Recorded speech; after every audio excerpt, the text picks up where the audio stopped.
Les ovnis. Le sujet passionne et interpelle le monde entier depuis la fin des années 40.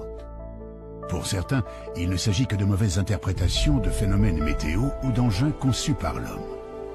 Les satellites, les avions, les fusées, les ballons-sondes ou encore les drones, mais aussi les essais militaires top secrets, pourraient être la source de cette confusion. Mais pour d'autres, il s'agit bel et bien d'engins venus d'autres mondes qui nous visiteraient depuis très longtemps. Pour les défenseurs de la présence d'ovnis dans notre ciel, la preuve pourrait se trouver dans notre passé, à une époque où aucune technologie humaine n'était présente dans le ciel ou l'espace. D'après eux, il existerait des archives contenant de véritables histoires de soucoupes volantes consignées dans les chroniques romaines. On trouverait aussi, au Moyen-Âge, la trace de vaisseaux aériens naviguant au-dessus des paysans en utilisant la foudre comme arme de destruction. Les chroniques de la Renaissance foisonneraient de rapports faisant état de fabuleuses apparitions dans le ciel. Des apparitions, pour certaines, clairement semblables aux observations modernes d'ovnis. Alors, qu'en est-il vraiment ? À travers cette enquête, nous allons découvrir que les archives recèlent d'extraordinaires documents. Le passé a bien été le théâtre de phénomènes aériens ou célestes marquants pour toutes les populations de notre planète. Des observations qui furent interprétées comme des apparitions divines, des présages, mais aussi comme d'effroyables signes du ciel.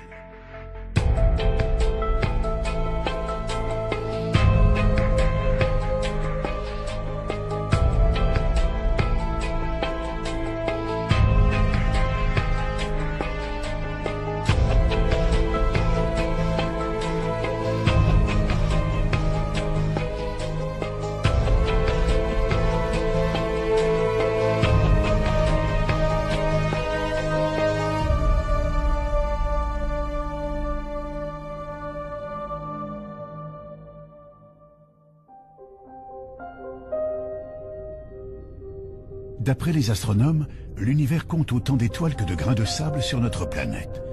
Certains pensent qu'il y a probablement des millions de mondes habitables et peut-être des planètes où vivraient des êtres intelligents, voire des civilisations supérieures à la nôtre. Serait-il possible que ces êtres soient déjà venus jusqu'à nous? La plupart des spécialistes des ovnis en sont convaincus. L'un d'entre eux, le journaliste Jean-Claude Bourret, est un précurseur dans ce domaine. Depuis maintenant près de 40 ans, il enquête d'une manière rigoureuse sur le sujet. Même s'il a pu étudier des centaines de dossiers concernant les ovnis, il n'a jamais été le témoin direct d'une observation. Je me suis trouvé confronté à un objet volant non identifié par l'intermédiaire d'une dépêche de l'agence France Presse, qui est l'une des 4 grandes agences de presse internationales, en 1973. Cette AFP racontait l'affaire de Turin. Sur l'aéroport de Turin, le radar civil et le radar militaire avaient détecté un objet volant non identifié en plein jour. Cet ovni avait été photographié par un photographe de presse professionnel, avait été observé par 3 équipages d'avions, poursuivi par un équipage d'avion et photographié par ce photographe de presse professionnel qui était là tout à fait par hasard et qui a vu l'OVNI, l'a photographié et qui a vu l'OVNI avec des milliers d'autres témoins. Donc je me suis dit, mais là on a un cas absolument extraordinaire qui est toujours inexpliqué aujourd'hui. Voilà comment je me suis intéressé aux OVNI. Des témoignages, des photographies ou des vidéos, il en existe aujourd'hui des milliers.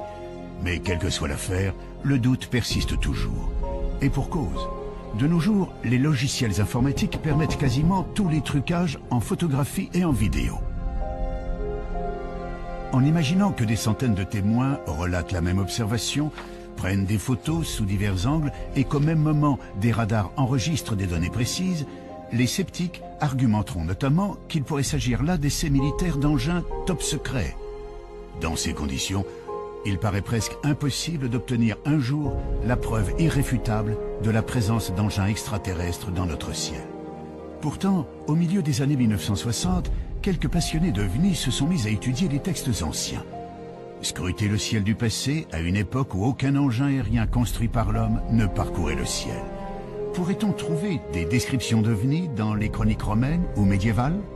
Évidemment, plus on remonte dans l'histoire des hommes, à des époques où la technologie moderne n'existait pas, il n'y avait pas d'avion, il n'y avait pas de ballon-sonde, il n'y avait pas de satellite artificiel. Quand les gens font des descriptions d'objets volants non identifiés, qui n'appellent pas évidemment ovnis à l'époque, mais les signes mystérieux ou épouvantables ou effrayants vus dans le ciel, là on est bien obligé de dire qu'est-ce qu'ils ont vu. Quand on voit Pline le Jeune, qui au IIe siècle voit arriver au-dessus d'un champ de bataille en plein jour ce qu'il appelle un bouclier ardent, c'est-à-dire un bouclier qui brûle, et on voit bien ce que c'est qu'un bouclier, hein, c'est quelque chose de rond comme ça. Le champ de bataille s'arrête instantanément parce que c'est un signe du ciel. Chaque camp dit « Ah ben Dieu est avec nous puisqu'il nous envoie un signe ». Et puis le bouclier reprend sa course et chacun commence à continuer à sortir son épée et à tailler l'autre en pièces en disant « Dieu est avec nous ». Alors c'est quoi au IIe siècle après Jésus-Christ? C'est un satellite artificiel, c'est un ballon sonde, c'est un hélicoptère, c'est les phares d'atterrissage d'un avion. Et on se rend compte que toute l'histoire des hommes est jalonnée par des signes mystérieux, extraordinaires, qui pour moi sont la preuve que nos ancêtres, évidemment aussi, ont vu des objets volants non identifiés. On parle d'objets volants, de phénomènes aériens. Ce qui peut surprendre, c'est qu'à notre époque, une grande partie de la population associe ces apparitions à des visiteurs extraterrestres et non pas aux dieux ou à des manifestations diaboliques comme ce fut le cas dans le passé. Si l'homme d'aujourd'hui pense à des visiteurs venus d'ailleurs, c'est que notre connaissance de l'univers a beaucoup changé. Il y a 140 milliards de soleils dans notre galaxie. On le sait maintenant. Avant, on disait entre 100 et 200 milliards. Maintenant, avec les télescopes qu'on a lancés, on sait qu'il y a 140 milliards. Et on sait depuis 1994 que pratiquement chaque étoile entraîne un cortège de planètes qui tournent autour d'elle. Donc on sait que dans notre galaxie, il y a probablement 1000 à 2000 milliards de planètes. Donc même si vous prenez une hypothèse faible en imaginant que la vie ne peut naître que sur une planète sur 100, une planète sur 1000, une planète sur 1 million, une planète sur 1 milliard, ça fait encore des centaines, des milliers, des dizaines de milliers de planètes habitées dans notre galaxie. Et il y a un nombre infini de galaxies. Donc, j'ai la certitude que nous ne sommes pas seuls dans l'univers. J'ai la certitude que dans l'échelle des intelligences, nous sommes au bas de l'échelle. Nous sommes des primates. Nous sommes des primitifs, nous sommes des singes à peine évolués. Et une civilisation qui aurait ne serait-ce que 1000 ans ou 2000 ans d'avance, qui n'est rien, parce qu'il peut y avoir des civilisations qui ont des milliards d'avance par rapport à nous, elle se manifesterait à nous sous une forme magique. Une forme magique, comme une lumière étrange, une apparition prodigieuse. Parmi les nombreuses vidéos d'OVNI, il en existe quelques-unes dont la source a pu être vérifiée, comme celle que vous allez découvrir. Nous sommes en septembre 2012. En cette fin d'après-midi, une équipe de tournage s'affaire à filmer à Zutphen, en Moselle, les évolutions de parapente et de paramoteurs dans le ciel. Vers 18 h, le caméraman, équipé d'un matériel haute définition, va enregistrer des images pour le moins étonnantes.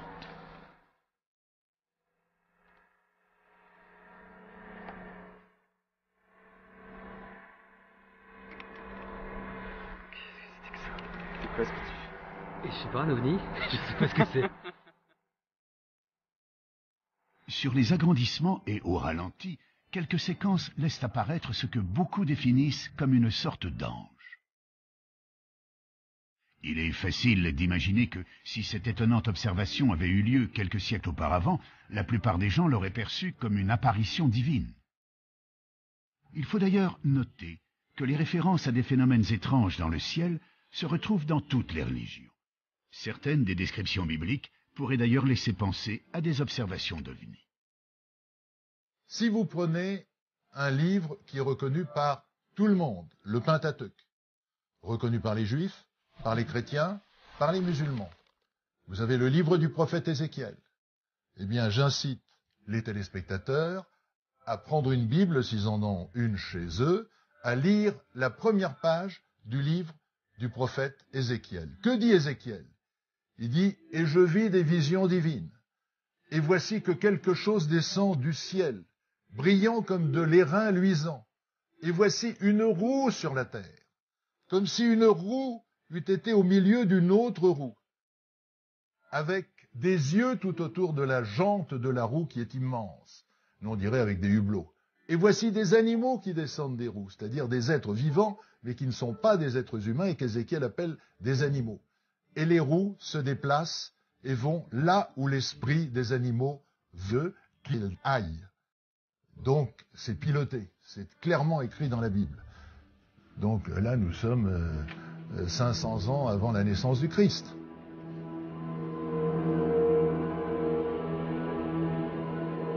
D'autres sources nous parlent de phénomènes célestes ou atmosphériques étonnants observés dans l'Antiquité, notamment dans les écrits d'un certain Julius Obsequens, auteur du Livre des Prodiges. Cet ouvrage réunit des faits étranges relevés de l'an 249 à l'an 12 avant Jésus-Christ. On y trouve toutes sortes d'événements marquants, brièvement résumés et, notamment, des observations curieuses dans le ciel dont voici quelques exemples. Près de Spolète, un globe de feu de couleur d'or tomba en tournoyant sur la terre. Ayant ensuite augmenté de volume, il s'éleva dans les airs et, porté vers l'Orient, il couvrit l'étendue du soleil. On vit à Tarquinium une torche ardente sillonner l'étendue et tomber soudain. Au coucher du soleil, un corps semblable à un bouclier ardent fut aperçu, se dirigeant de l'Occident vers l'Orient.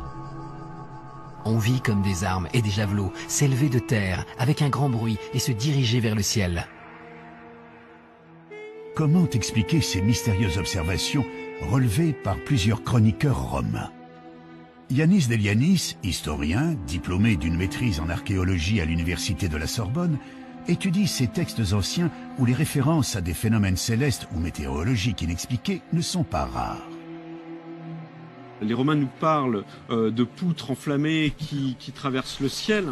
Ils nous parlent d'apparitions, ils nous parlent de globes de feu qui parfois ont des comportements étranges dans le ciel. On a un exemple chez Julius Obsequens d'une boule qu'il nous dit de couleur dorée qui serait descendue pratiquement au niveau du sol pour ensuite remonter. Ce sont des phénomènes qu'on s'explique mal aujourd'hui, qui pourtant sont rapportés de façon plus ou moins précise. Et malheureusement, on ne sait pas quoi en faire de ces observations, de ces rapports. S'il est possible que certaines de ces descriptions, comme les torches ardentes, les poutres enflammées ou les étoiles chevelues, citées dans les chroniques romaines, peuvent se rattacher à l'observation des météorites ou des comètes, il paraît plus difficile d'expliquer la vision d'une boule dorée se posant puis remontant vers le ciel ou d'un bouclier ardent parcourant l'horizon. Quand on parle d'un bouclier, est-ce qu'on implique que l'objet est lui-même métallique, comme on peut le voir pour certains témoignages de soucoupes volantes? Ça, on est bien embêté pour le dire aujourd'hui, parce que notre compréhension de ces termes-là est assez faible en réalité. On les rapproche d'une morphologie, la morphologie est évidente, Les Romains classifiaient leurs prodiges suivant une typologie morphologique, ils les classifiaient en fonction de la forme, mais qu'est-ce que ça représentait exactement? Là est toute la question. Les boucliers volants de l'Antiquité restent donc une énigme pour les historiens. On peut aussi s'interroger sur un autre fait surprenant de ces écrits vieux de 1800 ans.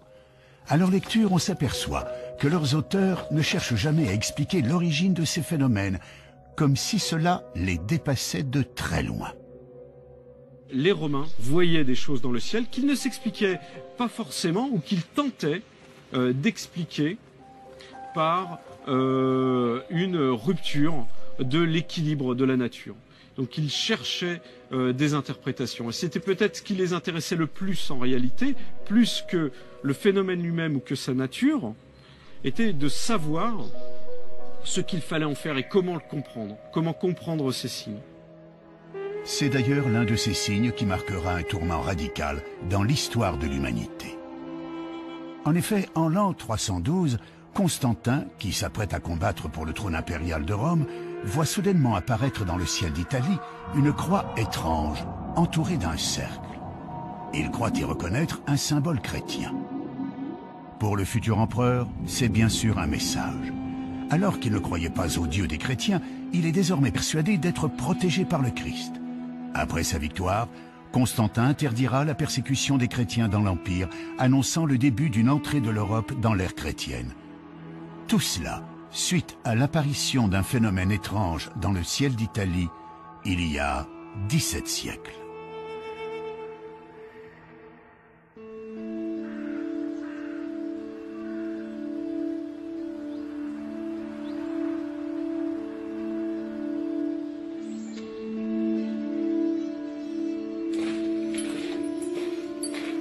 Saint-Jacques-des-Arrêts. Ce petit village du Beaujolais est connu pour son église, la seule au monde à abriter un tableau reconnu officiellement comme représentant très clairement des ovnis, une œuvre du peintre Jean Fusaro. C'est celui-ci.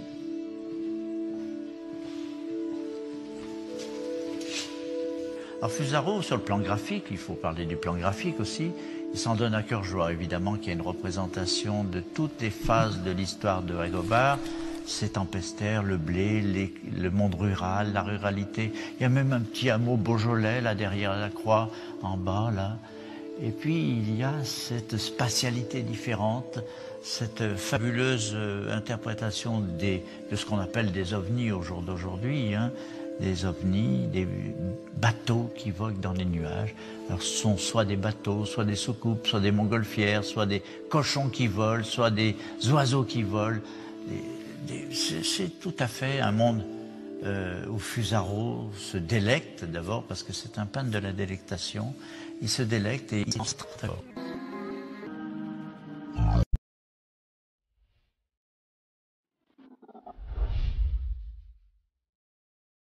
Les Romains nous parlent de poutres enflammées qui traversent le ciel. Ils nous parlent d'apparitions, ils nous parlent de globes de feu qui parfois ont des comportements étranges dans le ciel.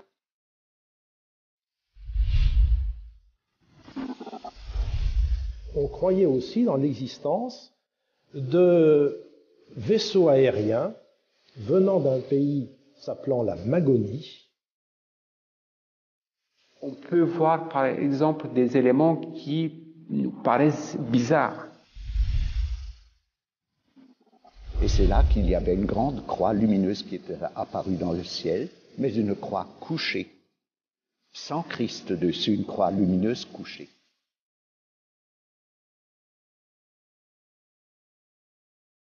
Il y a énormément de phénomènes lumineux dans l'atmosphère qui s'interprètent assez facilement. Puis il y a des choses plus... Alors c'est quoi au IIe siècle après Jésus-Christ? C'est un satellite artificiel? C'est un ballon-sonde? C'est un hélicoptère? Et on se rend compte que toute l'histoire des hommes est jalonnée par des signes mystérieux, extraordinaires. Souvent, on n'a pas compris, on ne sait pas, mais ça nous encourage à continuer. Mais on n'a pas la réponse à tout.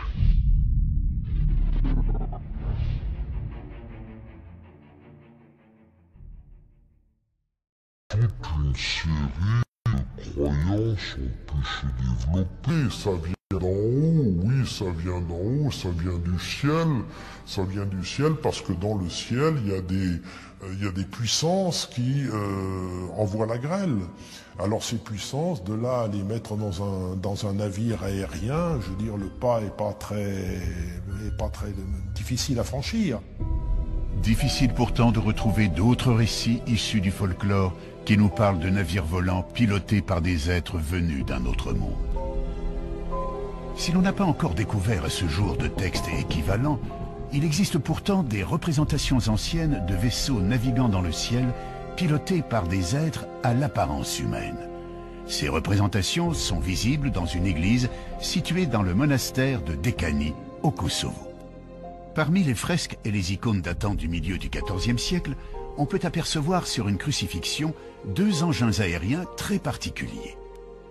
2 petits vaisseaux occupés chacun par un homme qui semble faire office de pilote. Une représentation peinte il y a plus de 700 ans et qui, on peut le comprendre, a passionné les amateurs d'ovnis qui pensent avoir trouvé là une véritable preuve d'ovnis dans les temps anciens. Mais pour mieux comprendre, il faut visiter d'autres églises plus proches de nous qui abrite des représentations assez comparables à celles de Décanie. En Belgique, à Chevetogne, se trouve un petit monastère occupé, tout comme au Kosovo, par des religieux orthodoxes.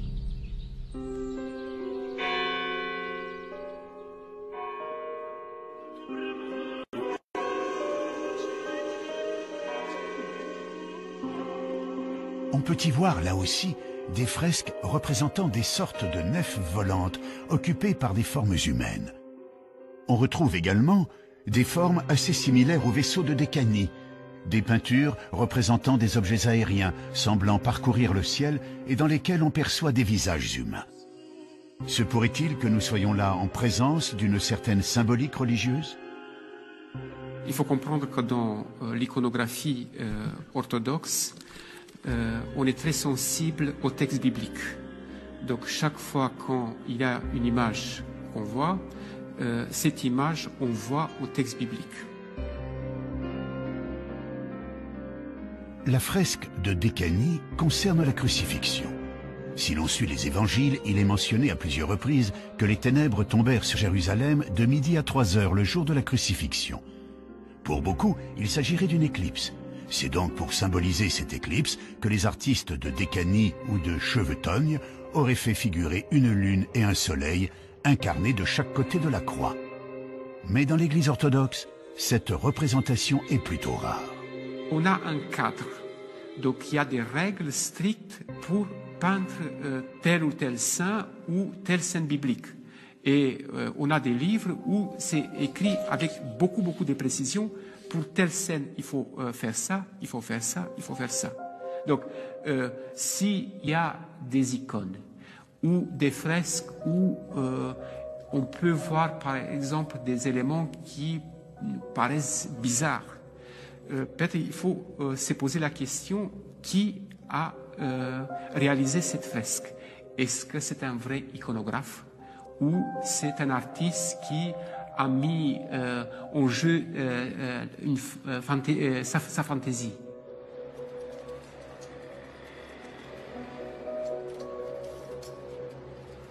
D'autres églises abritent des œuvres dans lesquelles certains ont cru déceler d'étonnantes représentations d'ovnis.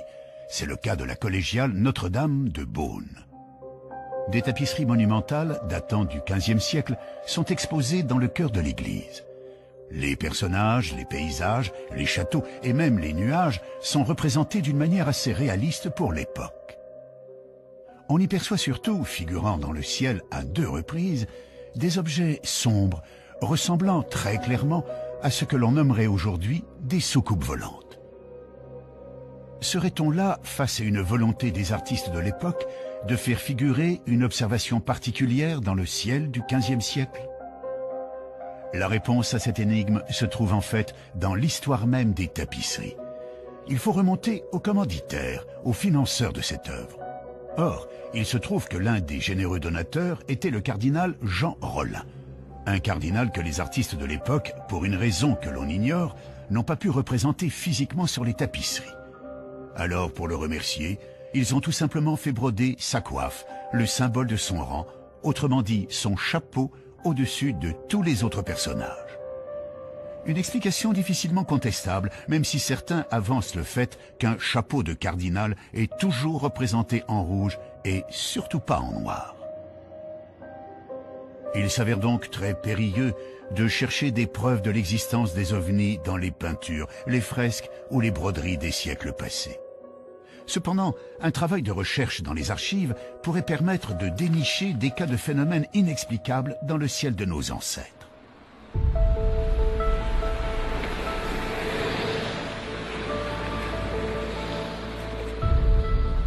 À Paris, au siège de Météo France, on trouve une bibliothèque très riche créée en 1878. On peut y consulter plus de 25 000 ouvrages scientifiques concernant la météorologie, mais aussi les phénomènes extraordinaires qui ont ponctué le ciel du passé.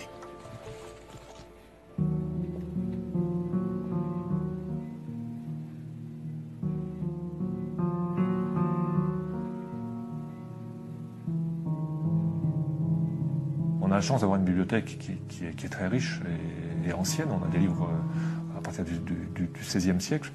Et donc on peut retracer un peu comme ça toute l'histoire des connaissances sur l'atmosphère, et on retrouve dans ces livres les premiers, par exemple, les premières observations de gloire qui avaient été faites au XVIe siècle par Bouguer lors d'un voyage en Amérique du Sud pour mesurer le méridien de la Terre. Donc, disons, il y a des livres sur les aurores boréales aussi qui datent du XVIIe siècle, qui sont, enfin, tous ces phénomènes fascinent les hommes depuis extrêmement longtemps. L'un des plus anciens ouvrages conservés est un livre rare, souvent cité en référence par les ufologues, le Prodigorium Chronicon de Conrad Lycosthenes, un ouvrage du XVIe siècle en parfait état de conservation. Le livre de Lycosthenes, c'est un livre en latin, c'est le livre des prodiges, qui a été édité en 1557 et qui est une chronique depuis la création, depuis le début, d'un ensemble de phénomènes extraordinaires. Alors ces phénomènes extraordinaires peuvent concerner les animaux, alors, ce sont des animaux avec deux têtes, mais dans la plupart des cas, ce sont des phénomènes naturels. Donc il y a un grand nombre d'inondations, justement de parélie, de halos. Il y a énormément de phénomènes lumineux dans l'atmosphère qui s'interprètent assez facilement. Puis il y a des choses plus... Donc on se demande si c'est pas sorti de l'imagination de celui qui a écrit. Par exemple, on voit des bruits des armes dans le ciel, donc des bruits de bataille. On peut penser que ce sont des orages. Des tremblements de terre, enfin, on voit avec des villes qui sont avec des bâtiments qui sont détruits. Donc ce livre est très intéressant parce que chaque phénomène est daté, et puis donc il y a un très grand nombre d'illustrations. Alors on se rend compte que ce sont des illustrations qui étaient des gravures au bois, et que c'était un petit peu les mêmes illustrations qui resservaient plusieurs fois. Une nouvelle fois, l'auteur de cet ouvrage, tout comme le chroniqueur romain Julius Obsequens, fait donc état de prodiges extraordinaires observés dans le ciel depuis l'Antiquité. On y retrouve, illustrés, les fameux boucliers évoluant dans l'atmosphère, des soleils en pleine nuit et torches ardentes et autres poutres flamboyantes.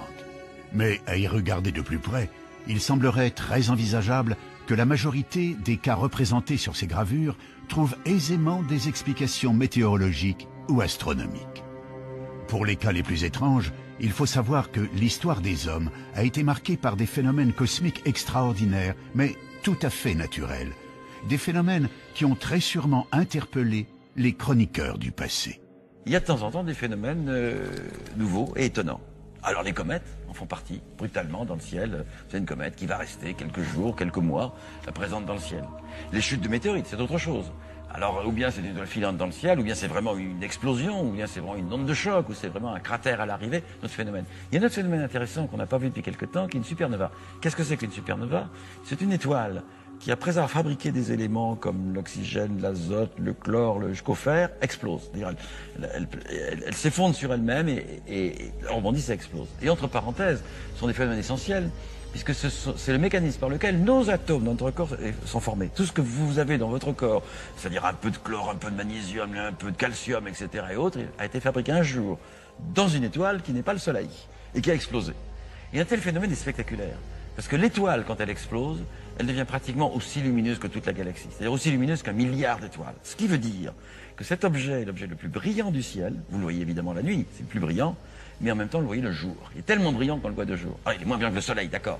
Mais vous voyez cette étoile nouvelle que vous ne pouvez pas ignorer, qui va durer 20 jours, 30 jours, maximum 100 jours, qui apparaît brutalement et qui ensuite disparaît lentement. On peut en effet largement concevoir qu'une supernova, l'explosion d'une météorite ou l'apparition soudaine d'une nouvelle étoile dans le ciel, ait pu frapper l'esprit de nos ancêtres. Quand un phénomène nouveau apparaît, il y a ceux qui imaginent je ne sais quelle histoire complètement stupide, je dirais même obscurantiste, et puis il y a ceux qui réfléchissent. Et il y a déjà plus de 2000 ans, Lucrèce, qui observait les comètes comme ses contemporains, s'était dit « je ne comprends pas ce que c'est que les comètes, mais si on étudie ce phénomène, et si on réfléchit, on le comprendra. Et un jour viendra où nous comprendrons ce qu'est ce phénomène, qui est un phénomène naturel, probablement. Vous voyez ce que disait Lucrèce il y a 2000 ans. Puis en même temps, certains écrivaient je ne sais quelles histoires rocambolesques sur le sujet. Si de nombreux phénomènes astronomiques étaient connus et étudiés dans l'Antiquité, il semble pourtant que les Grecs comme les Romains aient été les témoins de curieuses apparitions.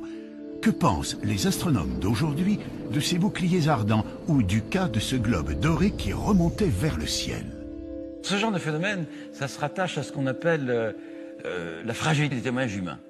C'est-à-dire, en gros, quand vous assistez à quelque chose, n'importe quoi, un accident, un phénomène, et on vous demande de témoigner. Eh bien, en fait, ce qui se passe, c'est que vous avez vu, votre cerveau l'interprète. Et votre cerveau l'interprète en fonction de son éducation. Et donc, on a fait cette expérience une fois à Nice, je me souviens, l'observatoire de Nice, où le 3e étage d'une fusée soviétique retombait dans la Méditerranée. Et on a dit aux gens, décrivez-nous ce que vous avez vu. Et les gens racontaient leur imagination. Certains, ils mettaient des hublots dans la fusée en question, certains, ils racontaient les bandes dessinées qu'ils avaient vues, ce qu'on avait raconté à côté. Autrement dit, le témoignage humain est relatif à l'éducation que vous avez eue. Donc il est tout à fait naturel que n'importe quel phénomène céleste ou terrestre, vu pour la première fois par quelqu'un, soit considéré comme magique, soit considéré comme extraordinaire. Et on a là des contes qui finalement nous montrent la richesse de l'imagination humaine.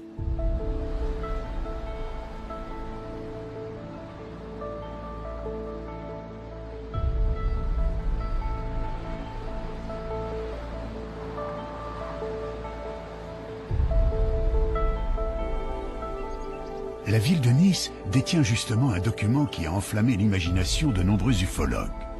Le document en question se trouve aux archives communales et il renfermerait l'un des cas les plus énigmatiques d'OVNI dans le passé.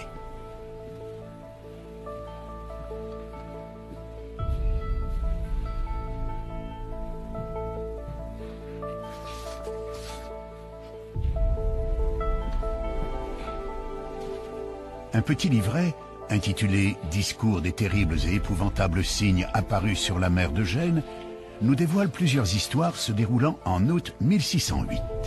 Cette année-là, la population aurait été témoin de nombreux prodiges autour de la Méditerranée, notamment en Italie, où les habitants de Gênes furent terrorisés par l'arrivée subite de 3 chars aux carrosses extraordinaires sur le port de la ville. Des chars tirés par des figures de feu, d'où sortaient des hommes dont le corps semblait en partie recouvert d'écailles. Ces hommes sont décrits comme ayant des serpents volants entortillés autour du bras qui sautaient hors de la mer en poussant des cris effroyables. L'auteur nous signale que des gens seraient morts de terreur devant ce spectacle épouvantable et que le Seigneur des lieux aurait ordonné qu'on tire plus de 800 coups de canon contre ces incroyables engins qui n'en furent nullement effrayés. Face à un texte de cette nature, il est assez compréhensible que certains puissent y voir une véritable scène de science-fiction en plein XVIIe siècle. Ce document, il apparaît en 1608. Il fait partie de toute cette littérature de prodiges qui est très florissante au XVIIe siècle. Et c'est ce qu'on appelle un canard. Un canard, c'est un petit pamphlet d'environ 8 pages qui relate des événements prodigieux, ce qu'on appelle à l'époque des signes effroyables, des signes épouvantables, suivant les termes utilisés à l'époque. S'il y avait beaucoup de journaux, de canards dans ce genre à l'époque, se pourrait-il qu'il existe d'autres documents, d'autres sources qui fassent mention de cet événement? Dans le cas précis de ce canard et de cet événement, qui est quand même un événement qui a duré 15 jours, qui a certainement marqué les esprits, eh bien cet événement, curieusement, ne se retrouve pas dans d'autres documents à Gênes. On n'a aucune chronique aucune chronique génoise qui parle de cet événement, et c'est fort curieux. C'est fort curieux parce que certainement cela implique que l'événement n'a pas eu lieu. Encore une fois, l'imagination débordante des humains serait-elle à l'œuvre? Durant ses recherches, Yanis Delianis a pu mettre la main sur des gravures datées du XVIIe siècle. On y voit des représentations de navires étrangement décorés, tirés par des sortes de dragons et entourés de personnages mi-hommes, mi-poissons, tenant dans leurs mains ce qu'on pourrait prendre pour des serpents volants. Le nombre de points communs semble donc important entre le texte sur les épouvantables signes sur la mer de Gênes et ces gravures qui datent, tout comme le canard, de 1608. On retrouve à cette époque-là, en novembre 1608, se passe un événement important à Florence. à Florence, Cosme de Médicis se marie avec Marie-Magdalène d'Autriche le 3 novembre 1608 sur la rivière de l'Arno. Se monte pour célébrer ce mariage une grande fête nautique basée sur les argonautiques d'Apollonius de Rhodes, et on retrouve dans les textes nous décrivant cet événement-là, ces festivités, beaucoup d'éléments qui rappellent les apparitions telles qu'elles sont décrites dans le Canard.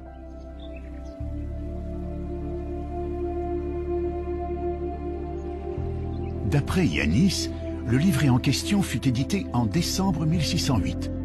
Mais pourquoi l'auteur du feuillet sur les épouvantables signes situerait l'événement en août 1608 et non pas en novembre? Et pourquoi dans le port de Gênes et pas à Florence? Je soupçonne l'auteur du Canard d'avoir déplacé sciemment le lieu de l'événement de Florence à Gênes pour couvrir ces traces, simplement. Ça arrive assez souvent dans la littérature de prodige, on réchauffe parfois les histoires, on change les dates, on change les lieux et on ressort la même histoire. C'est assez classique, et là on a peut-être un exemple également de ce genre de technique utilisée par les auteurs des Canards. Falsification, témoins influencés par leur culture ou leur imagination, mauvaise interprétation de symboles religieux ou de phénomènes naturels, il paraît donc très difficile de trouver la preuve irréfutable d'observations d'ovnis dans les archives. Difficile, mais pas impossible. Il existe en effet quelques cas troublants qui ne trouvent aujourd'hui encore aucune explication valable. C'est le cas d'une observation faite à Hambourg en 1665 par un astronome et écrivain polonais. Dans le Theatrum Cometicum de Stanisław Lubieniecki, on retrouve plusieurs gravures qui représentent pour la plupart des comètes. Parmi celles-ci, une gravure particulière ne représente pas une comète. L'auteur est également l'observateur de ce phénomène. Il l'observe de chez lui. On voit sur la gravure qu'il a même marqué l'emplacement de l'observation, c'est-à-dire sa maison, son grenier. Il observe le phénomène de chez lui, et l'auteur, qui est rompu à l'observation des comètes, il vient d'en observer une la même année, quelques mois plus tôt en avril, voit ce phénomène apparaître au-dessus de sa ville. On est en juillet. Il observe donc un autre phénomène qui pour lui n'est pas une comète. Et ce n'est pas une comète, c'est un phénomène qui n'apparaît pas sur plusieurs jours. Il est visible que quelques temps, quelques heures, je crois, au-dessus de la ville. Et il note sur cette gravure, il représente les différents états de ce qu'il voit. Et c'est très particulier, c'est assez intéressant. On a l'impression d'avoir un phénomène lumineux qui prend différentes formes, qui change d'orientation et qui se sépare en deux.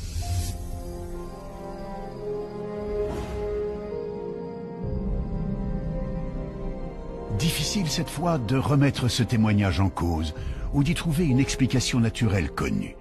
D'autres auteurs à l'esprit également scientifique relateront eux aussi des observations extraordinaires dans le ciel au XVIIIe et XIXe siècle. On peut par exemple découvrir dans un traité de météorologie paru en Belgique en 1837 l'étrange spectacle qui eut lieu dans le ciel des Pays-Bas durant l'été 1812. Le 23 août, vers les 9 h du soir, M. Nieuwenhuis, ministre à Utrecht, revenant d'une maison de campagne, aperçut dans le ciel une bande de la largeur de 2 fois le diamètre de la Lune. Au commencement, elle parut formée de quelques traits de feu parallèles, qui allaient en se rapprochant puis se réunissaient. La lumière augmenta par degrés, la bande devint rouge de feu, et le milieu comme le fer incandescent. Et il s'en élança des rayons enflammés, qui à 3 reprises différentes s'épanouirent et se contractèrent en se dirigeant vers le nord. Tout à coup, il en partit un corps semblable à une étoile rouge de feu. En peu d'instants, elle devint grande comme la moitié de la Lune. Sa lumière devint étincelante et presque aussi éclatante que celle du soleil couchant. Ce globe retourna alors dans le milieu de la bande dont il était sorti. Il a ensuite poursuivi sa route au-delà, et son éclat s'affaiblit en raison de la distance. Là encore, ce phénomène observé aux Pays-Bas il y a plus de 200 ans reste une affaire totalement inexpliquée.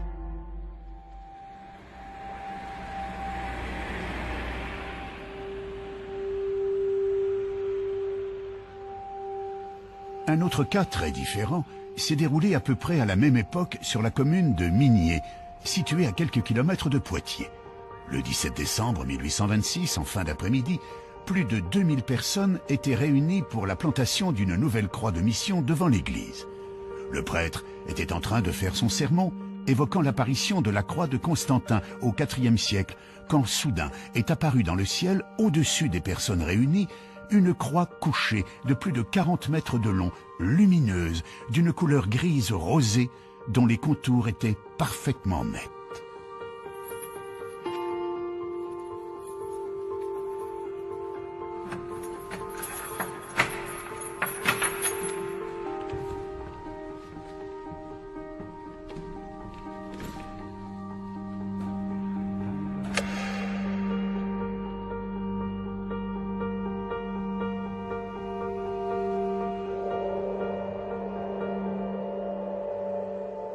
C'est pendant qu'il parlait de cette victoire de la croix que brusquement les gens ont été détournés, ne l'ont plus écouté. Il a essayé de parler plus fort et son confrère a dû intervenir en lui disant « Mais cessez de parler de l'apparition à Constantin, regardez ce qui se passe ». Et c'est là qu'il y avait une grande croix lumineuse qui était apparue dans le ciel, mais une croix couchée, sans Christ dessus, une croix lumineuse couchée. L'émotion fut immense. La plupart des gens présents se mirent à pleurer, à crier, mais surtout à prier. Cette croix gigantesque, située seulement à une soixantaine de mètres au-dessus de leur tête, était silencieuse, immobile et surtout d'une netteté parfaite, diront les témoins. Ces gens, pour la plupart des paysans qui avaient donc l'habitude des phénomènes naturels, n'ont a priori pas pu confondre cette apparition avec un nuage à la forme particulière. D'ailleurs, les rapports de l'époque font état d'un ciel parfaitement clair ce jour-là. La croix resta en place durant plusieurs dizaines de minutes. Elle était restée très figée, très fixe, donc sans aucun mouvement. Et elle a disparu parce qu'après le prédicateur, évidemment, il avait perdu l'attention de ses fidèles. Il ne lui restait plus qu'une chose, il a essayé d'entonner le chant « Vive Jésus, vive sa croix » qu'on chantait lors de ces plantations de croix. Mais ça n'a pas trop bien marché, les gens étaient trop perturbés par cette croix apparue pour pouvoir chanter. Alors, de guerre lasse, il a fait rentrer les gens dans l'église pour rendre grâce à Dieu. Et comme ça, dans l'église, il pensait avoir nouveau son peuple en main, le peuple qui lui échappait à l'extérieur. Une petite partie des gens présents n'avaient pas pu rentrer dans l'église. Certains étaient restés à l'extérieur. Quelques personnes ont donc encore pu observer plus longuement cette croix aux particularités si étonnantes. Il y a même le témoignage d'une dame qui est citée dans la commission d'enquête, qui repartait et qui par le haut, donc en montant, puisque nous sommes un peu dans le creux, et qui a les collines d'alentour, qu'elle voyait encore la croix couchée, donc en partant tout de suite pendant que les gens allaient dans l'église, elle la voyait encore de haut, à peu près à sa hauteur. Si l'on résume, il ne paraît pas envisageable que cette population ait pu faire face à un phénomène météorologique connu. Peu probable également de trouver une explication du côté de l'astronomie. Reste l'hypothèse d'un canular, une théorie qui a aussi eu quelques adeptes peu après l'apparition. Certains avançaient qu'il était possible d'obtenir un résultat similaire en installant une croix de bois léger sur un système de câbles tendus sur des centaines de mètres. Donc vous avez pu vous-même voir que ce n'était guère possible des câbles parce que c'est quand même très éloigné et puis les collines ne sont pas élevées à ce point-là que des câbles auraient pu supporter une croix. Non, l'autre c'était la théorie du cerf-volant, donc qu'apporte ce témoin qui voudrait absolument dire qu'elle n'ait pas eu lieu. Mais là aussi le maire de Migné lui a envoyé une lettre officielle, d'ailleurs qui est publiée, l'invitant à venir sur place à faire son montage de cerf-volant pour montrer que ce serait possible, mais finalement il ne s'est jamais présenté et donc... Il faut également admettre que si cette apparition n'était qu'une escroquerie conçue par un petit groupe, l'opération aurait nécessité un bon nombre de complices. La croix en question faisant tout de même plus de 40 mètres de long. Difficile de ne pas être vu et de rester discret pour installer un tel monument à 60 mètres de haut sur une place publique en plein jour. De plus, les années passant, personne n'a jamais avoué avoir participé à une telle action. Enfin, si des gens d'église avaient organisé et créé de toutes pièces cette apparition dans un but de propagande, ils auraient utilisé leur propre code, respecté le dogme catholique. Or, la croix qui est apparue dans le ciel de Migné en 1826 est dans le sens contraire au rite chrétien. L'évêque a fait, quand il a fait reconstruire l'église pour garder un souvenir de l'apparition, il l'a fait reconstruire en la retournant en quelque sorte à l'endroit exact où est apparue la croix. C'est pour cette raison que l'église actuelle, donc puisqu'on a rajouté le chœur et le transept, est tournée vers l'ouest, donc en sens inverse de toutes les autres églises. Donc pour moi, c'est plutôt un signe que de sortir, d'aller vers le monde, de regarder en avant. Cette histoire de la croix de Migné reste aujourd'hui encore classée dans la catégorie des apparitions divines, tout comme la croix apparue à Constantin, ou les nombreux prodiges observés à toutes les époques de l'histoire humaine. Nous l'avons vu, une très grande partie des cas décrits par les ufologues comme étant des preuves de l'existence des ovnis dans le passé peuvent trouver des explications rationnelles. Mais une chose est certaine, les archives contiennent bien des cas d'observation de phénomènes extraordinaires et inexpliqués dans le ciel du passé.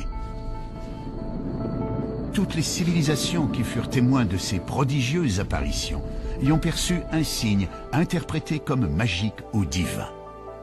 Aujourd'hui, à notre tour, nous interprétons ces signes en y voyant la présence de technologies venues d'autres planètes.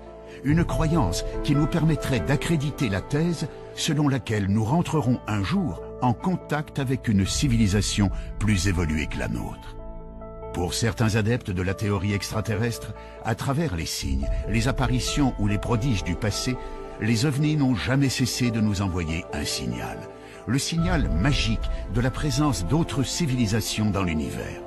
Mais ces civilisations auraient-elles vraiment un intérêt à communiquer avec nous? Est-ce qu'on communique avec la civilisation des fourmis? Est-ce qu'on communique avec la civilisation des abeilles?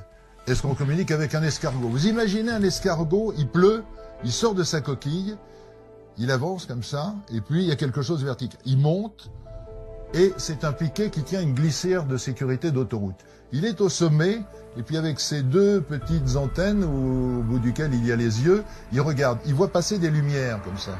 Est-ce qu'il peut savoir ce que c'est qu'une voiture? Est-ce qu'il peut savoir la différence entre un moteur diesel et un moteur essence? Est-ce qu'il peut imaginer que dans ces voitures, il y a un homme avec une carte de crédit, une puce électronique, un code qu'on rentre dans une machine pour retirer de l'argent? C'est un monde qu'il ne peut même pas imaginer. Et ben, je pense qu'il y a la même différence entre l'escargot et nous qu'entre nous et certaines civilisations extraterrestres.